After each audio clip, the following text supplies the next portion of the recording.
המשימה של טליה וגיא בקרב היום היא ליצור עבור אלכס ואיילת את הלוק המושלם לאירוע משמח. יום השנה לחברות עם בן הזוג. יום השנה עם החבר, זה הזמן באמת אפשרות ככה להשקיע באיפור. אנחנו נתמקד באיפור עיניים, אוקיי? אנחנו נתחיל מצללית בסיס עם האצבע. זה נוח, נעים. אני משתמשת בצללית בצבע ניטרלי, צבע שמפניה, שהיא מתאימה בעצם לכל צבע נוסף.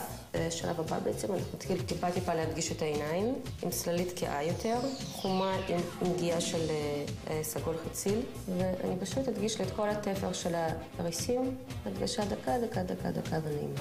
אנחנו בעצם בנינו מזוירת של העין, אני לוקחת מברשת גדולה יותר, ובעצם אותה צללית אני נכנסת בשקע של העין כדי לחזק הצללה הטבעית שלה. אז אני עוברת לצללית רטובה, אותה צללית טיפון יותר קאה, כדי טיפה להעצים את המראה. המגע האחרון שוב פעם תהיה מצללית הבהירה שלנו, הבסיסית בעצם, בצבע שמפניה, על הגלגל העין, ואז טיפה עם האצבעות אפילו, למזג בין הצבעים שהנחנו. אנחנו נסיים את זה בעצם בשכבה קלה של מסקרה, כדי לתת עוד טיפונת במסגרת של העין, ועוד קצת לפתוח את העין, גם קצת למטה.